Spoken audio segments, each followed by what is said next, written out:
assalamu alaikum wa rahmatullahi ta'ala wa barakatuh bandiraɓe sigilaɓe bandiraɓe yebbiyankoɓe Piindi TV Piindi radio donc on calminama goto fof salminama inde mum e yettode bammum to tawama to jooɗi wiyama assalamu aleykum wa rahmatullahi tottama peɗeli joyyi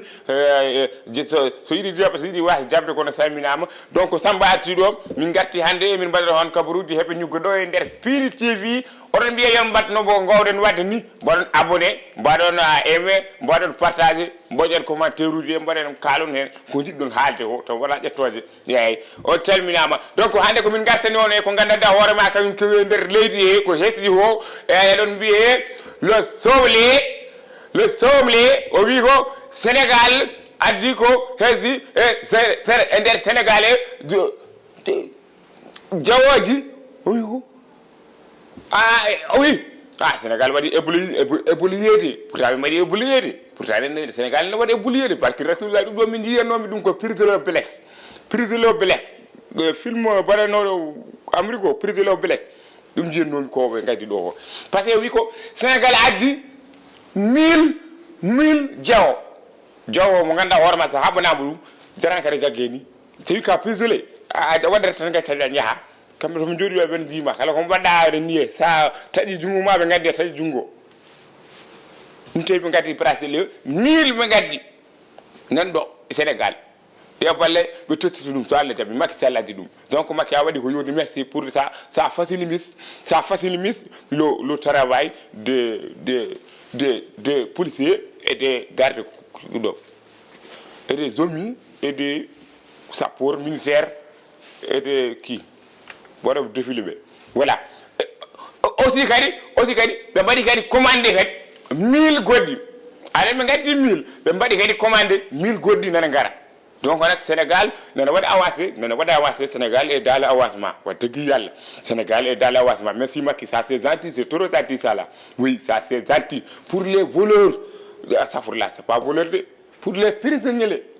voilà guele voleur uji ɗi mbardim pour les prisonniers lañ ko jëndal prisonnier ɗi conna ɗum et voilà donc sen gommimo ɗon deuxiéme o jaaɗa libras lo wi ko Kaolack ɓe jaggi 300 kilos de yamba subhanallah 300 kilos yamba oɗon gandi yamba waɗa ɗum ɗo ɗo mbiyata ɗo e Pulaar ala ni inde e Pulaar ɓe jaggi ɗum ɗo dorok tan bar yan Pulaar kam mi anda no wiyete Pulaar kono kam yamba oɗon gandi yamba kam hay mairie ne gandi ko firti yamba ko jawintene woni wiyoɓe ne welna hakkille woni wiyoɓe welnata hakkille woni wiyoɓe kadi ene haalino min dal ko wawi wonde foof ndertoɗe tan donc nak yamba woni ko simmete o taw wona pon wona cigarette wona goɗɗum ɗum ko watte résultat fewne ha few ko ɗumine ko quoi voilà exactement ɗum woni wiyete kasirade bommarle en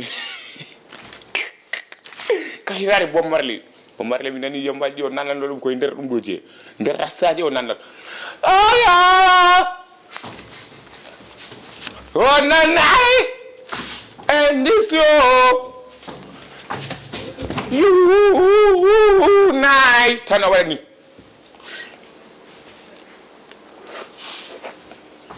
sen baag bo marli barke Serigne ndeysaan ko bawɗo yimɓe noon minani joni o yaltina singol ni ɓe mbiyo voilà ko ɗum ɗon jagga torno Kaolack 300 kilos de yamba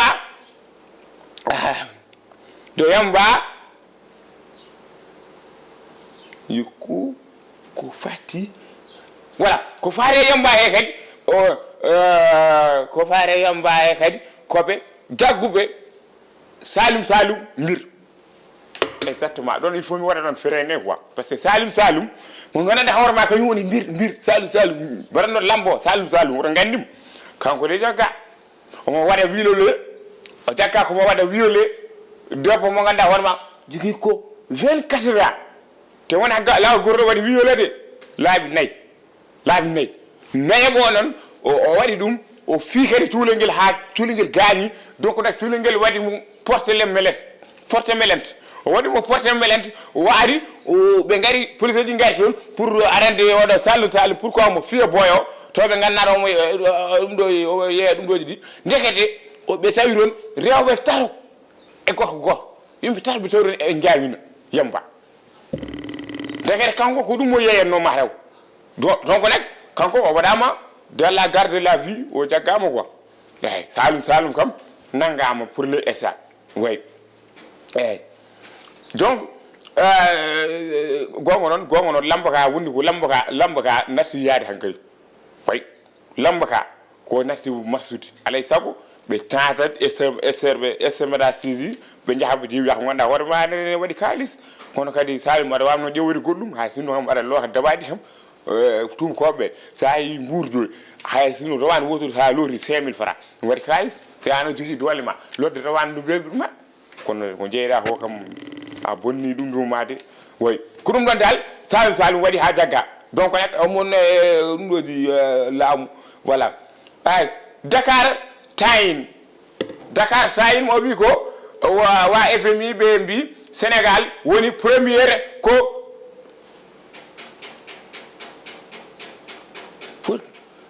o wi ko Sénégal le premiére ko fati e économique woni mana ko buuña mana ko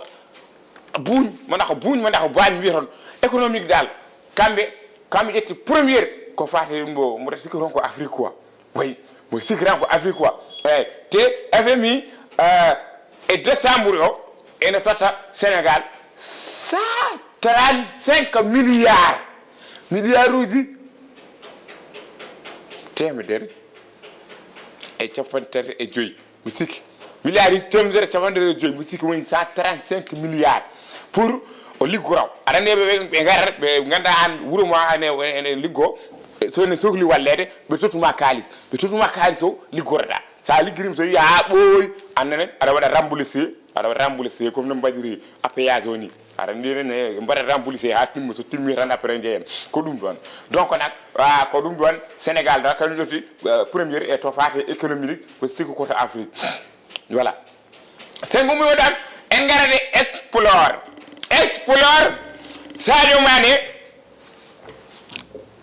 Sadio Mané laaɓi o jouera première match men contre Pelida Sadio Mané jouera premier match men contre Pelida donc ko ngel gañi ngel ha joni ngiron ko am ngel sellu Sadio Mané nan so walla men hen yoɓe jawno kamɓe tubakoɓe ɓe beela haran tella ɓe jiiɗa joua ko ɗum tan barke Serigne Bamba ɓe jiiɗa haran joua sino ɓe jinno joua taf a sellat barke rasulillahi sinno ko tubago wonno selli te ganjo mo min mboɗo yiɗi andude indi mum mboɗo hokkamo mboɗo saafomi sornamo ƴettoje par ce que wona lawol ganda amin gaha coupe du monde aɗa andi Sadio Mané kañum woni meilleur joueur pour l'instant dans les Afrique jaha aɗa gagne namen joueur amen pourquoi ñatto Mané ñu ngi lay ñaan bonne rentabilisation nga ñëwaat premier match bi moom a jouata premier match bi doo joué Sadio Mané donc min ñaaganimama bon guérison voilà donc nag ko faati ɗum ɗon ɗum no wiyete coupe du monde o donc Pays-Bas ala to no wiyete Qatar ɓe mbi ko mi haala noon kam koɓe mbi taw par ce que ɓe mbi Qatar sa ari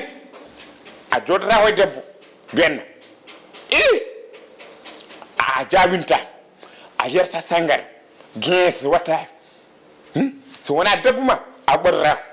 a yadata e debbo a jodata ko debbo a longota e debbo a ɓattata ko debbo gorko e debbo fof foti voilà ɗum wiyata Qatar to ko ɗum kamɓe mbaɗi loi mabɓe donc nak ɓaati ko ɗum ɓe mbaɗi loi mabɓe ala ko yimɓe mbawi hen donc nak kala jahowo so tawi ko bandiyagal nawnuma amami kala jahowo sey ko bandiyagal nawnuma ye biye ma tawi ko bandiyagal nawnuma ye biye ma ƴeewa mahde galle ma walla mbaɗa suudu ɓakke ɓuuri seworde par ce que toon kam mboɗa andi kam so tawi tan ko rewɓe yoɗɓe kam machallah machallah do la ilaha illallah katare min sikku tan ko mata ko rewbe aljanna be ngari do billahi katare to maro e be jodi turu donc nak kala jawro se ko bandi yagal lonuma walla caga yagal jewa was yaade jewa ficcinaade doey jeba newe hanuji gondi dodi donc nak Sénégal amin ñaago non yo Allah hokku won gidi yalla yo Allah wallu en ha gaddon coupe du monde barke rasulillahi wodon bayi dum barke Serigne Baba parce que be jobe ko on tan nandi on jourani putti on jourani bambi on jourani girodi on jourani e toufeje jourani ko yimbe ko na monni te ko onon buri tidini on kon bale kam ko wodebe onon buri tidi onon buri suude ko musi voilà Sadio Mané an so tawi ko Pays-Bas jourten ndayon manda ko ndayon won ton manda Pays-Bas ko ko ndayon won ton Sadio Mané ndayon wawa ndayon burani mi tiddi burani ma ñamde gawri ndayon me ñamde gawri ñamata ko fata yeden farinen afami pen wolen dum do be ñamata afami pili zayen ala ndo ko on non ñamata ko gawri samme ndemiri afami fela voilà donc nak be burani non tiddi be jogi koyde jogi ko koyde be jogi ko koppi jogi ko koppi be jogi ko pade jogi ko pade be jogi ko mayoji bodno ko mayoji be jogi ko noppi jogi ko noppi donc nak Ismaïla Sarr akam haldere ma gutsa takan mawo car si le même match tu le rates ça zone pour pas ça le coupe d'Afrique est passé c'est passé mais le coupe du monde c'est pas coupe d'Afrique mais hal ni mo non min pisirani équipe men pira biwu jamin sa ari hay kay Ismaïla Sarr nanu ngata takan mawo al way football al way yirgini bal gitta tere o kon sa yi hay ka ndata bal dum westance be ko no nyora wuti keso pulni nyora para jara nja ko kadum kangal ko wara wuti keso so wala wadi hen ko bonni donc nak min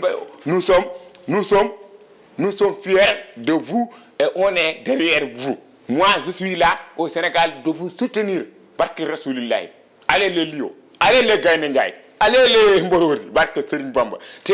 son question de nara mo ngana horema ko onon barne bidu inshallah rabbi son question pour les Lions de la Sénégal. Donc nous comptons sur vous Mendy Koulibaly afami Mendy Koulibaly Gana Gueye Ismaïla Sarr. C'est vous que nous compterons pour les comme Sadio Mané ñu arani onon bodo remplacer Sadio Mané barke Serigne Bamba Mbacké mbimami billahi wallahi billahi barke Serigne Gatti Fall pour disio ton tinnima billahi wallahi on gadda coupe du monde barke Serigne Baba Kess ati ko yimba tan ko yimba oui voilà s'il vous plaît jouer normal s'il vous plaît Sadio Sénégal l'équipe Sénégal ay cité s'il vous plaît entraînement normal respecter entraînement normal respecter entraînement dit respectons adversaire ñu mondi afami il faut respecter les adversaires il faut pas no dire famdinde adversaire voilà joueur normal min min tohlani bal joddo min tohlani ko bi parce que bi so narani agayra bi so narani agayra donc nak ko bi min tohli to nanani bi kubo warta sey ko football joddo tan wallahi on buran wa tu hobbe kono ko be nannobe on nannat nanne voilà ko dum wona do Kabaruuji Hebi N on telminama beltanama Samba Poulo wona wara do nude walla mi sellano dum tay yo ndiyani dum do ben do mi wadani dum parce que mi sellano no fewi mboro nyawno nyaw musdo sa billahi wallahi mi nyawno hay haalde mo wawan donc nak odon biye o bari ne ham do wudi no fewi indam ko Muhammadou pour duwa o odon biye Samba den Allah almina Allah ndam Samba Allah ndem ko Muhammadou mbari do non duwa mbari ne ham duwa no fewi kala cernaay baado walde kadi yo wallam parce que mbor sugul cernaay s'il vous plaît wona ca hande ko gonga ngol me haaldeey journal be ni jongo gonga ngol me haalde ballo kam sabu Allah kala baadu wallirde sabu Allah yo wallam voilà donc nak ko dum wonno yo Kabaruuji Hebi N do e Piindi TV on beltanama mi tamini ba Abou Diop on taminama tamini Ba Hamad Tata Leila donc kala di groto Chamban le Séréer le Tidjani do kadi Abou Tchaden kono fof on beltanam mi salmini kadi kaw Nurdini oɗon wiire Adama Ngom Seylam to Mbour kañum naɓe mbora safri o to fari to so laari kanko tan noddam wiyam ar jehen mi non wato sernaɓe ɓe par ce que komi seriraɓe donc arama komi nunnala mi salmini kadi kala kilo naɓe to wawi wonde salminama kaw Nourdine Moussa Bocar Thiam le ministre de la communication le maire de Wourossogui je te salue je te ressalue merci donc nak cilol le 23 le 24 le 25 décembre 72 heures cilol ono fof on guivirama kala mo gandanɗa hoorema ane nani haalam ka ko kañum woni invitation mum ngare min gulla min beela ma wulma welma yette ha baaba mal ma ar toon waali balla ko gollo ko saji ko yimoɓe mawɓe ngari toon voilà donc nak le 23 le 24 le 25 a ciloni rendez-vous 112 heures le décembre he donc nak Samba ma woni toon so Allah jaaɓi on calminama on beltanama on mbiyama peace mo love peace to love je vous love je vous aime thank you Ali Fall a salminama merci beaucoup